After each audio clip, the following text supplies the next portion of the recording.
So how much wine comes from this? I don't know, flown from Brazil or whatever. They have to spray I don't know how many chemicals to keep them relatively.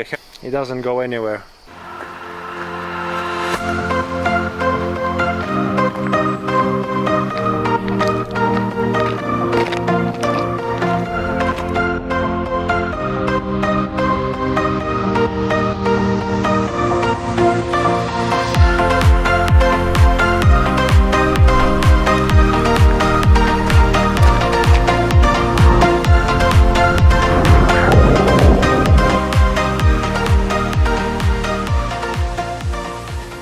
Welkom allemaal weer bij een nieuwe video. Ik ben nu onderweg naar Slovenië. Ik heb de Dolomieten dus inmiddels verlaten. En ik ben bijna bij de grens en ik ga hier verblijven bij een biologische boerderij. Dus daar ben ik heel benieuwd naar. Ik heb helaas het dak erop zitten, want het regent af en toe een beetje. Dus ik hoop dat het daar wat mooier weer is. Maar ik heb via Campspace deze plek gevonden. En ik betaal maar €5 per nacht. Dus dat is echt heel goedkoop. En ja, ze zeiden dat ze me de hele boerderij wel wilden laten zien. Dus ik ben heel erg benieuwd. Ik heb er wel zin in. Ik rijd nu eenmaal binnendoor omdat ik op zoek was naar een plek met wifi waar ik even mijn eerste video op kan uploaden. Maar helaas is het is nog geen eens 12 uur en alle plekken zijn nog dicht. Dus ik kan eigenlijk nergens naartoe. Dus ik hoop heel misschien dat ze op die boerderij wifi hebben, maar dat verwacht ik eigenlijk niet. En anders dat zij weten waar het wel is en waar het goed werkt. Want in de Dolomieten was geen plek te vinden met snel internet. Dat was echt dramatisch. Maar goed, nu dus onderweg naar Slovenië. En klein bruggetje. En dus naar mijn eerste wat meer leerervaring. Want we gaan natuurlijk zien hoe zij dat allemaal doen daar. Ik weet niet eens wat voor boerderij het is. Ik zag wel wat velden met gewassen staan. Maar geen idee verder wat precies ze verbouwen. Dus dat gaan we allemaal meemaken. Ik ben gisteren aangekomen op deze prachtige boerderij. Het blijkt een wijnboerderij te zijn. Ecologische wijn maken ze hier. En ze hebben me beloofd vandaag alles te laten zien en dat ik het mag filmen. Dus dat is helemaal top. Ik heb hier vannacht heerlijk geslapen. En ik zal jullie even laten zien hoe de omgeving eruit ziet. Daarachter zijn dus de druivenbomen allemaal. Hier is de boerderij waar zij wonen. Hier verbouwen ze ook nog aardappelen, tomaten en spelt daar ergens. Daar hebben ze nog een kleine eigen groentetuin en wat kippen. En hier staat mijn tentje. Ze hebben me gisteren al het een en ander over het bedrijf verteld. Het bedrijf is al 100 jaar in hun familie. En hier wonen op dit moment dan ook een vader en een moeder met hun zoon, volwassen zoon, met zijn vrouw en 2 kinderen. En toen de opa en oma er ook nog woonden, toen hebben die ook nog op hetzelfde terrein gewoond. Tot 2015, toen zijn ze overleden.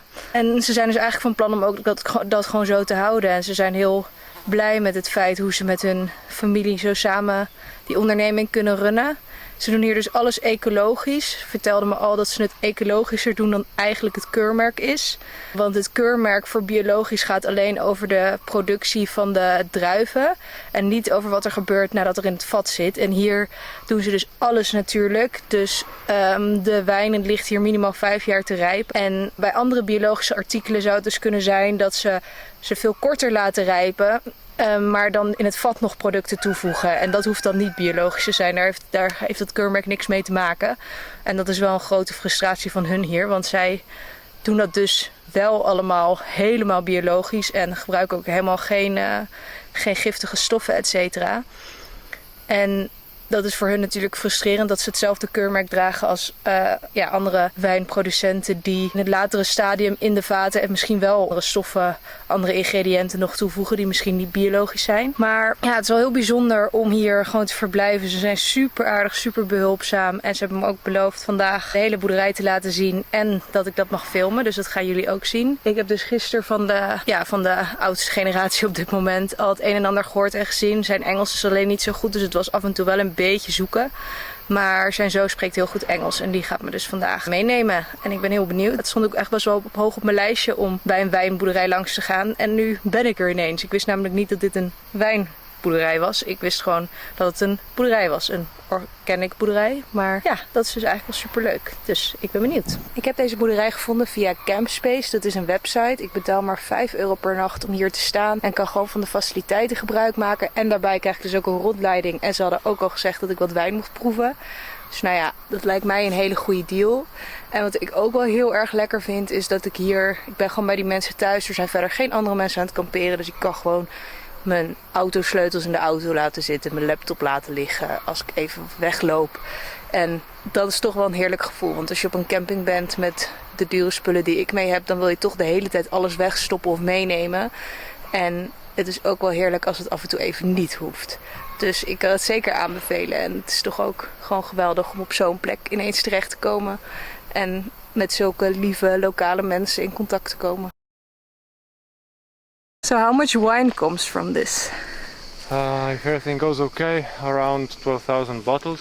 2009 was a little less, but really good quality. Now we are renovating a lot of vineyards. That's what you explained yesterday. So less bottles but better quality. Yeah, some of the vineyards are old and not producing very well. Some of the vineyards were planted not long ago, but on the wrong rootstock, and they don't perform well, so we have to replant everything. So this was planted in 92, 93. That's so long ago. Yeah. But I was once at a coffee production, not organic, and there they told me they had to replace the trees every few years. Mm-hmm. Is that what they do in regular wineries as well? No, the plants here they can live longer. If you push the quantity, then the vineyards you're about 25, 30, 35 years. If you don't push the quantity, then they can also live 100 years without problem. And also they produce still okay, and the quality is just going up and up. But then it depends on each winemaker what he wants to do. So this vineyard was planted in 81 and was planted more widely because it was meant to be used for big production. And then my father took over and started to minimize the quantity and heighten the quality. So when he planted new vineyards, they were more dense, more low. So you have more plants per hectare, but less production on one plant. So you can kind of compensate a little for the loss of quantity. Walter explained to me where you sprayed it with, but I wasn't completely sure what he meant because it had something to do with bread production. Yeah, it's lactic fermentation of bread. It's done in Germany, really close to your country. Dus ik sta hier nu in de wijngaard en Clemmen is me alles aan het vertellen over hun biologische bedrijf. Clemmen is de man die jullie zien praten. Walter is zijn vader, van wie ik eerder al wat uitleg heb gehad. Alleen die sprak dus gebrekkelijk Engels. Dus Clemmen kan het allemaal een stuk beter uitleggen. Maar ja, heel indrukwekkend hoe ze alles aanpakken. En ze gaan echt voor kwaliteit, niet voor kwantiteit. Dus ze hebben me gisteren uitgelegd dat ze steeds op een andere manier die druiven plukken. Ze halen eerst een deel van de druiven weg, waardoor alle voeding vanuit de fotosynthese van de bladeren naar minder trossen gaat, waardoor de kwaliteit dus verbetert. En daardoor hebben ze sinds dat jaar nu nog veel betere wijn. Different type of pruning. Then for example, this is one that we used for a few years for Chardonnay. Then we saw that it's not good. We turned back to what we were doing before, and yeah, you always try. So this is an endless story how you manage the vineyard. Yeah, I'll keep improving. Now we have to cut the grass again. I see it creates a lot of moisture, and that means a lot of disease. The higher the grass, the more the moisture it is during the day, and it doesn't evaporate. So the grass is okay, but you need it to keep it lower. Yeah, this is Tokai. It's my father's favorite, and the one I tasted yesterday. Yeah, exactly. But from the old vineyard that is down there, and from the other vineyard that is on the other side. So 2019 was 3,000 liters, and in 2020, the next year, it was 2,000 liters in this vineyard. So the quantity grows because the vineyard starts to get into normal age, which can produce a lot, but it's not going to be traumatized because of it. Because if you leave too many grapes too early, you can ruin the plant. Because a small child and you put 10 kilos of weight, and he has to carry around for whole day, you know. And if you give a person too much weight on the first years, then when he's 30 years old, he's going to be finished, you know. And it's the same with plants. If you use chemical fertilizers, then yeah, you can do whatever you like. In any way, they're going to grow because chemical fertilizers will work. Big difference. Yeah. Because you only use water and that stuff that came from the bread production. Yeah. Also, the Italian product that's made from extract of oranges and copper and sulfur, which are for the ground. Treatments for the two main diseases. They came from the Americas, the downy and powdery mildew, which are the main pest. This is Rebula around the top of the hill, planted even more densely than Tokai, because Tokai needs long pruning. That means that in winter you must leave a long one, so the grapes grow more on the end. Also here, but you can see there is not a lot of them, but towards the end it's more. And Rebula has completely different. You cut it short, so what there is long, this is like 10 centimeters here. Completely different, but it works for Rebula. It doesn't work for Tokai. If you would prune Tokai like this, you would have no grapes absolutely and just leaves, and that's it. And Rebula doesn't work on that. So you have to know which variety can do what. Yeah, it's pretty interesting because I don't see I see the difference what you showed me now, but I don't see a difference in the grape itself. It's all green.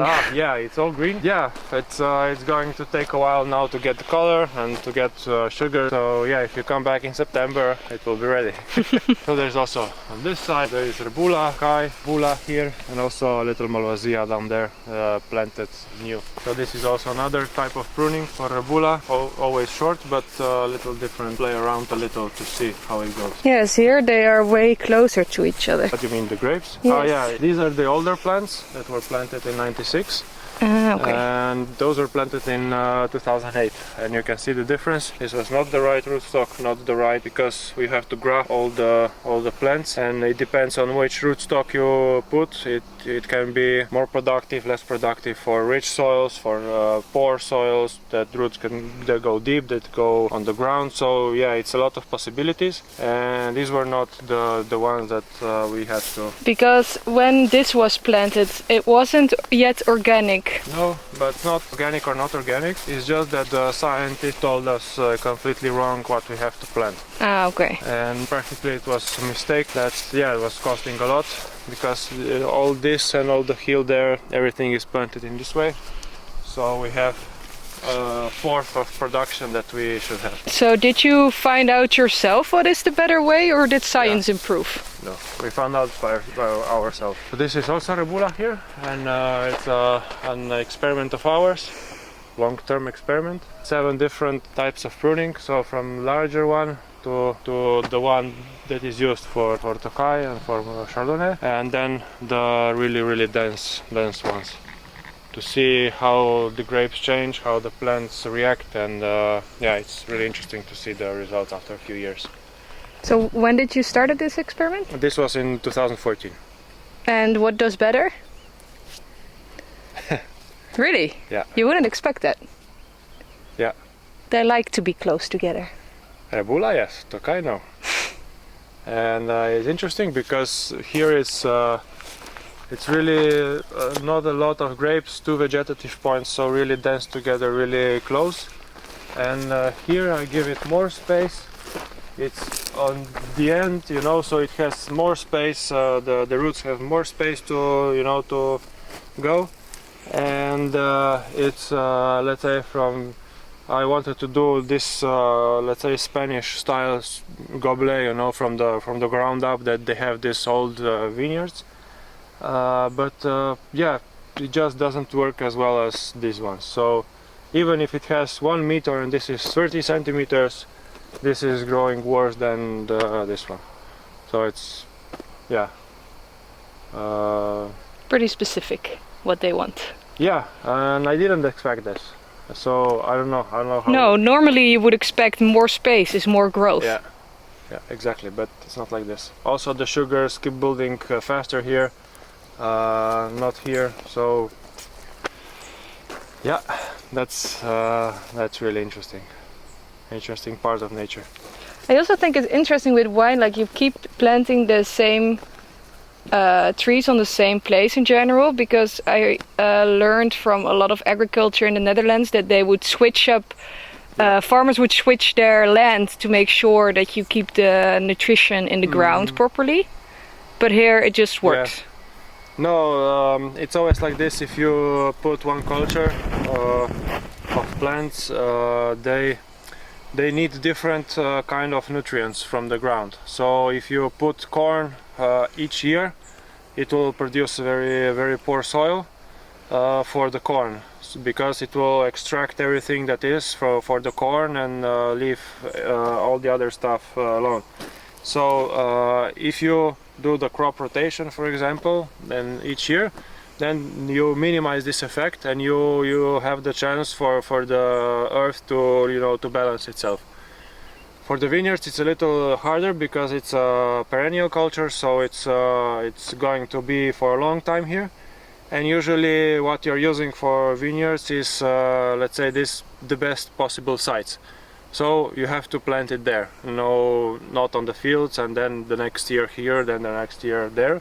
So you practically are limited to here. And yeah, if you don't push the production, then the soil will not have that many problems. But also, if you extract the vineyard, if you pull it out, so you have to pull everything with the roots. So Will damage the trees. So you have to, yeah, we just found an excavator, a guy that does this work.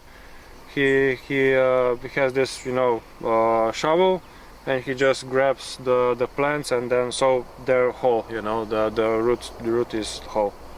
And yeah, so you extrapolate as much as possible. So when you put other things inside, it's new. And you also turn the soil, and so you try to do what is possible. But the vineyards are really they don't ask much. They're really poor, and they don't grab too many elements. So yeah, it's possible to go on for a long time. Do you have trees here that already were here from when this winery started? No, we have after the Second World War the vineyard. Yeah, well, I'll show you. Let's go. Okay. But yeah, we'll see it down there. We are different. Well, my family is different from, let's say, many others. That we believe that if you bring healthy natural grapes from the vineyard, then what you need to do inside the cellar is that you leave this natural harmony to continue. So no heavy machinery inside the cellar, no filtering, no cooling down, no things that would damage this natural harmony. And the wine that comes out is the best possible mirror of the terroir that you have in the vineyard. But the science wants to recreate in the cellar what it was not able to do in the vineyard, because if you push the quantity, then you have poor quality of the grapes, and then you have to tweak in the cellar what you don't have in the vineyard. But nature is always more complex, it gives you more than the human can tweak on it. Yeah. So we go from different kind of perspective, and yeah, we just cannot find the common talk. Yeah, Father told me as well that was very frustrated to him that with the bio sign on your wines, that it's only about what happens in the vineyard and not what happens in the after that actually. And that you are doing it right after as well, but not every organic farm does. Yeah, because organic farming is all about how do you say in English? The Italian would say materia prima. So the things that you produce, they have to be healthy, and they have to be good for you also to eat, and so they give you health. Yeah. That is the basis for, let's say, healthy food. Not that you eat a lot of vegetables, and if those vegetables come from hydroponics, or they are flown from Brazil or whatever, they have to spray I don't know how many chemicals to keep them relatively healthy until they hit the shelves. You're not doing anything. So you have to go back to the earth and to locally and organically produced food.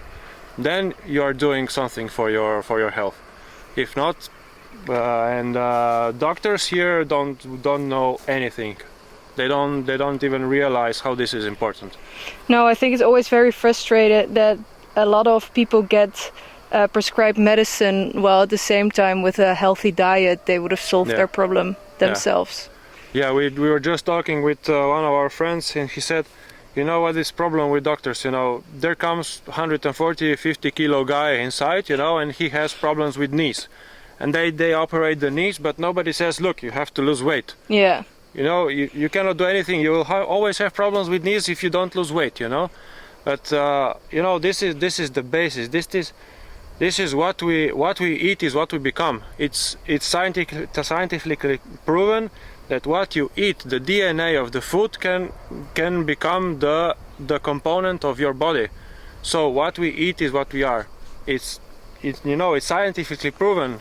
And the problem is that what we are eating today from the supermarkets, 80% is rubbish, and of this 50% is downright harmful for your body. Yeah, and it's so frustrating to me that it's so hard to buy the right products. They are just so hard to find. Yeah, I really want to. Because if people would know if the people would have possibility to compare and to see, okay, on this shelf you have healthy food, you have organic, you have local food. On the other shelf you have processed food, and you know, from I don't know where. And they would buy one and the other, they will quickly see the difference. Because the people, if they have the possibility to compare, they see which one is better. As you saw in the evening down in the cellar, you tried 2 wines and you immediately know which was better. Mm-hmm. You don't have to be an expert. You just have to be able to concentrate it on the taste. Yeah, trust your own that's senses. It. You just said, okay, this is okay, this is not okay. And 90% is like this. People know, people feel, because they want this food, but they don't know they want. And many times it's impossible for people to buy this food because it's too expensive. Because the pays are getting lower, the food is getting expensive. But if you want good food, then it's not cheap. Yeah, in the Netherlands there's a lot of discussion now about the taxes on vegetables, because they want to increase taxes on meat, which I'm very positive about.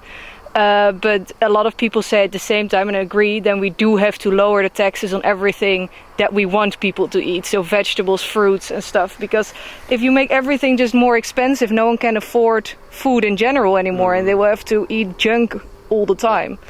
So I don't really understand why we make healthy food. Why is healthy food more expensive than junk food? It's ridiculous. And because usually you don't produce that much, and of course the price go up to compensate for this lack of quantity. Yeah, but in the production I understand, but the taxes should compensate for that, I think, to make sure that the world... Nobody cares. No, I know, but I wish people cared. Nobody cares.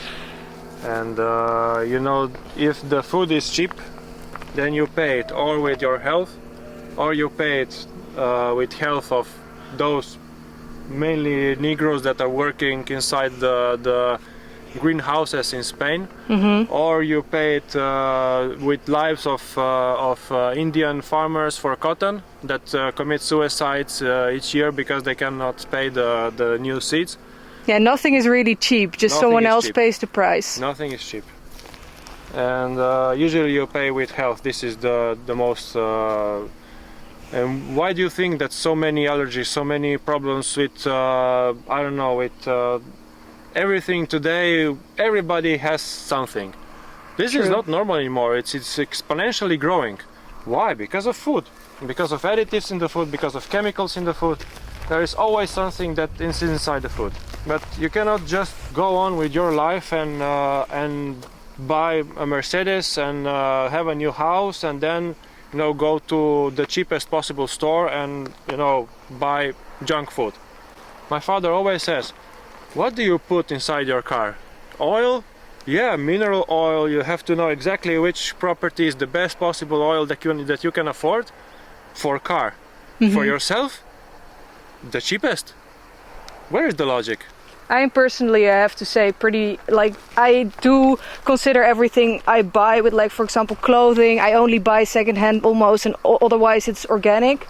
But with food, it's my most difficult part. Like, I don't eat meat in general, but besides that, it's just so hard for me to buy the right things because it's like a full-time job to find the right stuff in the supermarket. Yeah. It is expensive. I can't really afford the right stuff, and yeah, it's very frustrating because I want to buy the right stuff, and I don't want to support businesses that are just exploiting people or the land. But it's so hard, and I hate that it's so hard. Yeah, and farmers also, you know, they suffer because the prices are getting lower each year for milk, for grains, for meat, for everything. They get lower, and you know, the prices at the end in supermarkets, they get higher. So but somebody else has the, you know, that margin. Yeah. And you the know, big companies. Yeah, of course. And that's whole logic. Why doesn't government regulate that? You know, I should regulate, I don't know, food, the maximum price per food that you can have, you know, or I don't know, the minimum price that they have to pay for a farmer to produce, I don't know, a liter of milk, you know. And this is all regulated by international markets that are going on the, you know, like Wall Street bourse, I don't know how it's called, you know, those indexes and everything, you know. Yes. This is an imaginary number that, you know, somebody says, okay, this year the grain will be 15 cents, you know, and they calculate that, and all the world, yeah, this is now 15 cents, you have to lower the price. What? On which basis? There is nothing on the back that you would say this has to be like this, you know. Yeah, but it's very frustrating, mostly for the small farmers, because they have to keep growing, they have to make their farms bigger and less sustainable, because otherwise they can't keep up with these market prices. Exactly. And at the same time, we want them to not do that because it's ruining our planet, but often they don't have a choice. Yeah, it's frustrating because I'm personally not even against eating meat, just I'm against like the big factories where animals get abused and like that they have to grow too fast, like with the chickens and stuff. But if you would just use that space to just have less cows or less chicken, but happy, and you just eat less of it, and the price is maybe a little bit higher, but that's alright. But it's just impossible for most farmers to make that happen. Yeah. Do they come here often to check? Yeah, at least once a year without prior notice. And if something they feel is wrong or something is fishy, then they can also come more times. And they take the samples of leaves, they take samples of berries, of the soil, whatever. And then you find out like this thick piece of document that states all the possible active components of what you are spraying. So that's nice that they also tell you right away how your plants are doing. Yeah, and also they see if you're using something that you're not, because you know they always say the companies that produce this, which is the same as they produce the drugs for human consumption, they say you know, our products dissolve in the soil, but everything is inside, everything is on the leaves, inside the plants, everything. You can find everything. It's hard to fake. The truth. Something is interplanted inside, but mainly it's the old vineyard. So you see some of them were, because the primal style of wine of pruning was up to here, and then to make a nice branch here, and then this young shots was just falling down. But this is history. But some of the plants didn't want to cooperate and didn't want to make the new shots from down there, so we have just had to take it from here. And now we are slowly starting to go down. But yeah, it's like this. And you cannot do anything, or just for anything. Then we do our own selection, and we keep those bands around, so to see this is the selection of plant that we want to have in the future vineyard. Ah, okay. And because where do you get the trees from? Do you grow them yourself, or do you buy them? We have a person that does this because it's too much work. I like it a lot. I was wondering about, I think Walter told me as well about something with the peeling of the grapes, because otherwise it would get moldy. Yeah. How does that work? How do you do that? You practically have to.